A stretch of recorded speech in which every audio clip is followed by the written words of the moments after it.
Herkese merhabalar. Kanalıma hoş geldiniz. Ben Tuğba. Bu videoda tüm ayrıntılarıyla ve tam ölçüleriyle mantı tarifi vereceğim. Kayseri mantısı tarifi. Bu videomu lütfen ayrıntılı bir şekilde izleyin ve bu tarifi bir yere kaydedin. Çünkü lezzetine doyamayacağınız mantılar yapacağız. Ve tarifime geçiyorum. Tarifim için gerekli olan malzemeler 4 su bardağı un, yani 480 gram. 170 milim su, 2 adet yumurta, 1 tatlı kaşığı da tuz kullanacağım hamuru için. İç malzemesi için de 250 gram kıyma, 7-8 dal ince ince kıydığım maydanoz, 1 tane orta boy soğan, pul biber, karabiber ve tuz kullanacağım. Hamurumu yoğurmaya başlıyorum. Unumun ortasına havuz yapacağım. Tuzunu ekliyorum. 2 adet yumurtayı da ekliyorum.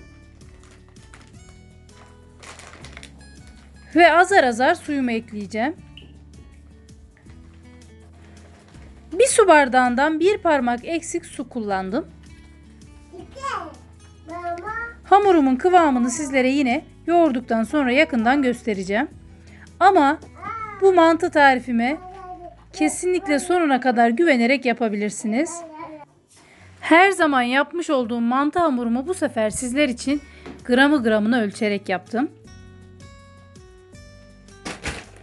Kulak memesi kıvamında, çok sert de diyemeyeceğim, çok aşırı yumuşak da diyemeyeceğim bir hamur elde ettim. 10 dakika dinlenmesi için kapağı kapattım ve 10 dakika sonra hamurumu bezeler haline getireceğim. Gayet güzel bir hamur elde ettim.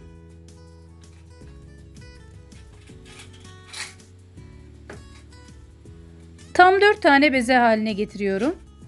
Ve şimdi bezelerimi bir kasenin içine aldım ve üzerini temiz bir poşetle kapatıyorum. Bu şekilde 15 dakika dinlendireceğim. Bezelerim dinlenirken ben iç harcını hazırlamaya başlıyorum. Etin üzerine soğanı rendeledim. Maydanozu koyuyorum. Ve baharatlarla tuzu da ekledikten sonra etimi bir güzel karıştıracağım. Bu arada sizlere göz kırpıyorum. Umarım tariflerimi çok beğeniyorsunuzdur. Ve kanalıma destek olmak için lütfen yorum bırakmayı, paylaşmayı, like atmayı unutmayın. Mantımı açmaya başlayacağım.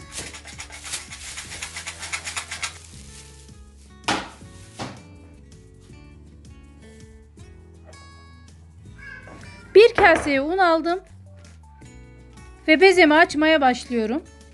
Altına videoda gördüğünüz gibi un serptim, üzerine de serptim. Elimle hafif yassılıyorum.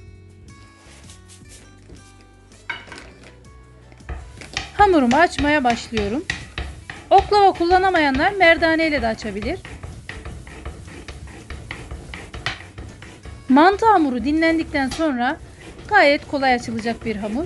Gözünüzü korkutmasın. İnanın hiç hamur açmayı bilmeyenler bile benim bu tarifimi mutlaka denesin ve hamuru nasıl açabildiğini görsün. Çünkü çok basit bir şekilde açacaktır. Hamurumu oklavaya doluyorum. Üzerinden hafif bastırarak açıyorum. Ve her defasında fark ederseniz hamuru biraz yan tarafından sarıp hamurumu iyice büyüttüm. İnceliğini gösteriyorum sizlere.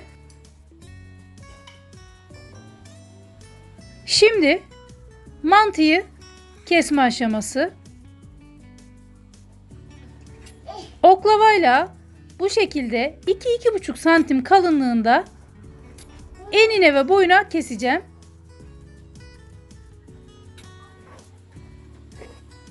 Küçük kareler elde ediyorum. Bu karelerin büyüklüğü size kalmış.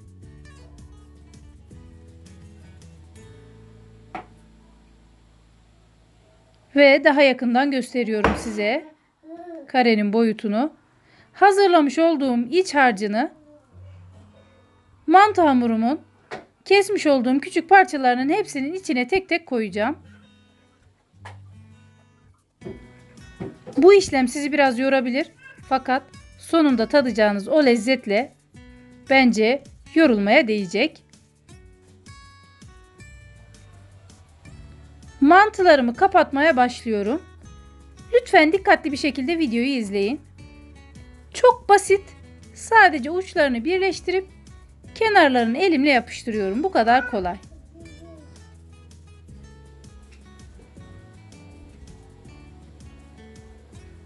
Tekrar göstereceğim. Uçlarını birleştirip kenarlarını kapatıyorum.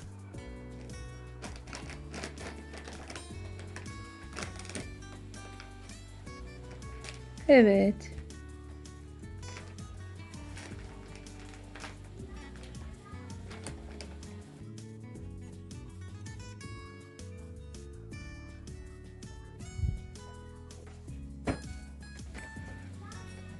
Şimdi bir fırın tepsisine ya da herhangi bir tepsiye biraz un serperek mantıları alacağım.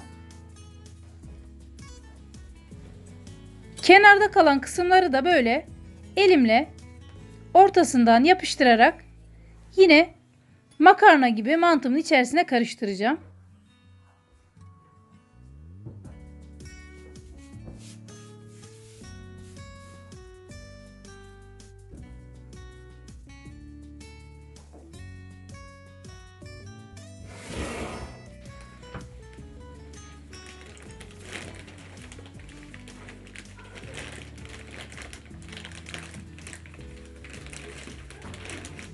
Mantılarımın hepsini hazırladım.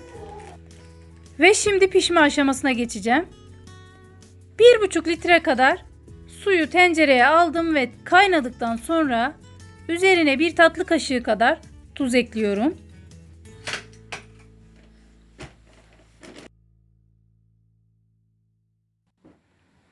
Tuzunu karıştıracağım. Ve karıştırdıktan sonra mantılarımı videoda gördüğünüz gibi tek tek atmaya başlıyorum.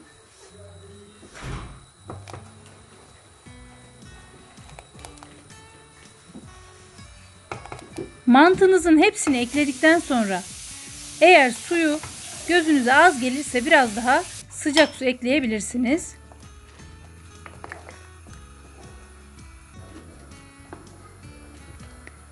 Karıştırdım ve biraz pişmeye bırakıyorum. Arada yine kaşığımla bu şekilde karıştırıyorum. Zaten mantınız 15-20 dakikada pişecektir. Ocağın altını söndürdükten sonra yaklaşık 60 milim kadar yani yarım çay bardağı soğuk su ekleyip yemeğimi bir 5 dakika dinlendirdikten sonra servis edeceğim. Mantım servise hazır. İsteyenler suyunu süzebilir. İsteyenler de benim gibi suyunu süzmeden vitaminli bir şekilde yemeğini tüketebilir. Ama bana sorarsanız kesinlikle suyunu süzme taraftarı değilim. Sarımsaklı yoğurtla ve pul biberlediğim tereyağıyla servis edeceğim. Mutlaka deneyin ve yorumlarınızı atın. Yine güzel bir videonun sonuna geldik. Sizlerle yeni videoda buluşmak dileğiyle. Hoşça kalın, afiyetle kalın.